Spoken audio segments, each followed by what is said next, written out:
আসসালামু আলাইকুম রহমতুল্লাহ। প্রিয় চাকরি প্রত্যাশী শুভাকাঙ্ক্ষী, আশা করি সবাই ভালো আছেন। প্রিয় চাকরি প্রত্যাশী শুভাকাঙ্ক্ষী, আপনারা দেখতে পাচ্ছেন স্বাস্থ্য ও পরিবার কল্যাণ মন্ত্রণালয় থেকে বিশাল একটি নিয়োগ বিজ্ঞপ্তি প্রকাশ করা হয়েছে। যে নিয়োগটিতে আপনারা এসএসসি, এইচএসসি অনার্স ডিগ্রি পাশ করে সকল জেলার নারী ও পুরুষ প্রার্থী আবেদন করতে পারবেন। আজকের এই ভিডিওতে স্বাস্থ্য ও পরিবার কল্যাণ মন্ত্রণালয় থেকে যে নতুন নিয়োগ বিজ্ঞপ্তি প্রকাশ করা হয়েছে সেই নিয়োগ বিজ্ঞপ্তি সম্পর্কে আলোচনা করব। স্বাস্থ্য ও পরিবার কল্যাণ মন্ত্রণালয়ে অফিস সহায়ক সহ 5টি ক্যাটাগরিতে নিয়োগটি প্রকাশ করা হয়েছে। আজকের ভিডিওতে সেই নিয়োগ বিজ্ঞপ্তি সম্পর্কে বিস্তারিত আলোচনা করব, তাই ভিডিওটি না টেনে প্রথম থেকে শেষ পর্যন্ত ধৈর্য সহকারে দেখবেন। আর মূল ভিডিওতে যাওয়ার আগে আপনাদের কাছে ছোট্ট একটি রিকোয়েস্ট, আপনারা যদি আমার চ্যানেলে নতুন দর্শক হয়ে থাকেন অবশ্যই চ্যানেলটি সাবস্ক্রাইব করবেন।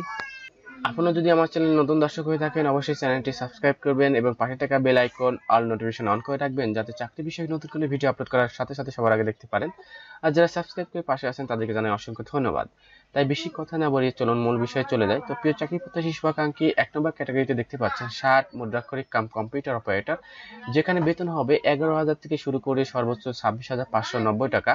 এখানে পদ সংখ্যা 6টি। শিক্ষাগত যোগ্যতা হিসেবে কোনো শিক্ষিত বিশ্ববিদ্যালয় হতে স্নাতক বা সমানের পরীক্ষায় উত্তীর্ণ হলে আপনি আবেদন করতে পারবেন। পাশাপাশি কম্পিউটার প্রশিক্ষণ প্রাপ্ত এবং 60 টেবিলের সর্বনিম্ন গতি প্রতি মিনিটে ইংরেজিতে 70 শব্দ এবং বাংলায় 45 শব্দ সহ ব্যবহারিক পরীক্ষায় উত্তীর্ণ হতে হবে এবং কম্পিউটার মুদ্রাক্ষরের সর্বনিম্ন গতি প্রতি মিনিটে ইংরেজিতে 30 শব্দ এবং বাংলায় 25 শব্দ গতি সম্পন্ন হতে হবে এবং কম্পিউটারে ওয়ার্ড প্রসেসিং সহ ইমেল, ফ্যাক্স পরিচালনার দক্ষতা ও অভিজ্ঞতা থাকতে হবে।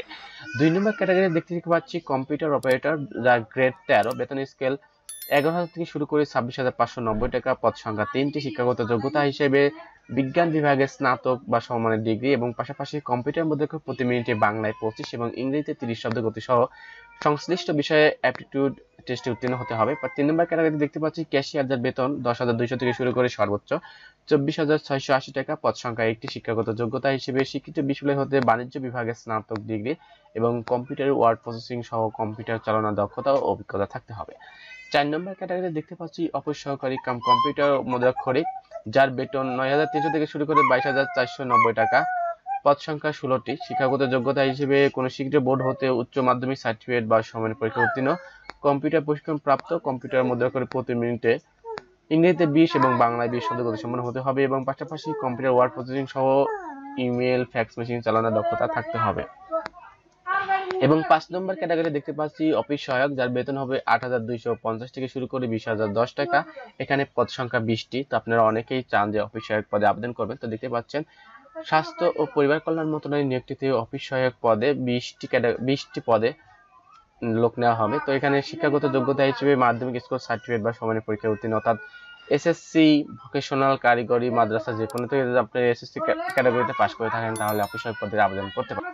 তো এই সকল পদের প্রত্যেকটিতে আপনারা সকল জেলা প্রার্থী আবেদন করতে পারবেন। দেখেন যে সকল জেলা প্রার্থীগণ আবেদন করতে পারবেন, দেখতে পাচ্ছেন সকল জেলা প্রার্থী আবেদন করতে পারবেন, অর্থাৎ 64 জেলার নারী ও পুরুষ ভাই আবেদন করতে পারবেন। যাদের বয়স 18 থেকে 32 বছরের মধ্যে রয়েছে তারা আবেদন করতে পারবেন। তো স্বাস্থ্য ও পরিবার কল্যাণ মন্ত্রণালয়ের নিয়োগটিতে আবেদন করতে হলে আপনাদেরকে যেতে হবে mefwd.teletalk.com.bd ওয়েবসাইটে আবেদনপত্র পূরণ করবেন এবং অনলাইনে আবেদনপত্র পূরণের সময়সীমা, অনলাইনে আবেদনপত্র পূরণ ও পরীক্ষা ফি জমা দানের শুরুর তারিখ ও সময় 10 এপ্রিল 2025 খ্রিস্টাব্দ সকাল 10টা থেকে শুরু হয়েছে এবং অনলাইনে আবেদনপত্র জমা দানের শেষ তারিখ ও সময় 30 এপ্রিল 2025 খ্রিস্টাব্দ বিকাল 5টা পর্যন্ত। উক্ত সময়সীমার মধ্যে ইউজার আইডি প্রাপ্ত প্রার্থীগণ 72 ঘন্টার মধ্যে এসএমএস এর মাধ্যমে পরীক্ষা ফি জমা দিতে পারবেন। তো আপনারা জানেন অনলাইনে আবেদনপত্রে প্রার্থী রঙের ছবি 300x300 পিক্সেল ও স্বাক্ষর 300x80 পিক্সেল স্ক্যান করে নির্ধারিত স্থানে আপলোড করতে হবে। এক্ষেত্রে ছবির সাইজ সর্বোচ্চ 100 কিলোবাইট এবং স্বাক্ষরের সাইজ সর্বোচ্চ 60 কিলোবাইট। তো অনলাইনে সঠিকভাবে অ্যাপ্লিকেশন সাবমিট করার পরে আপনি একটি অ্যাপ্লিকেশন কপি পাবেন। সেই অ্যাপ্লিকেশন কপিটি দিয়ে 2টি এসএমএস এর মাধ্যমে যে কোনো টেলিটক প্রিপেড সিমের মাধ্যমে আপনি পরীক্ষার ফি জমা দিতে পারবেন। তার জন্য প্রথম এসএমএস এ টাইপ করবেন MEFWD স্পেস আপনার অ্যাপ্লিকেশন কপিতে যে ইউজার আইডি দেওয়া আছে সেই ইউজার আইডিটি লিখে সেন্ড করবেন 16222 নম্বরে। দেন ফিরতি এসএমএস এ আপনাকে একটি কনফার্মেশন এসএমএস দেওয়া হবে, যেখানে একটি পিন দেওয়া থাকবে।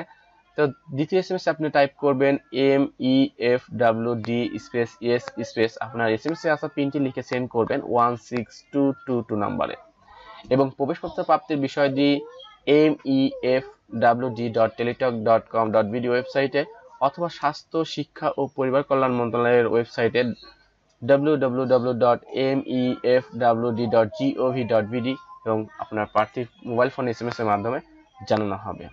তো প্রিয় চাকরি প্রত্যাশী শুভাকাঙ্ক্ষী, আজকের ভিডিও এই পর্যন্ত। ভিডিওটি কেমন লাগলো অবশ্যই কমেন্ট করে জানাতে ভুলবেন না। ভিডিওটি শেয়ার করে চাকরি প্রত্যাশী অন্যান্য বন্ধু ভাই বোনদের দেখার সুযোগ করে দিন। এই পর্যন্ত সবাই ভালো থাকুন, সুস্থ থাকুন, নিরাপদে থাকুন। দেখা হবে পরবর্তীতে চাকরি বিষয়ে নতুন কোনো ভিডিওতে। আর হ্যাঁ, এই চাকরি বিষয়ে কোনো কিছু যদি জানার থাকে আমার ডেসক্রিপশনে হোয়াটসঅ্যাপ নাম্বার আছে, আপনার চাইলে নক করতে পারেন, এছাড়া কমেন্টও করতে পারেন। সবাই সুস্থ থাকুন, ভালো থাকুন।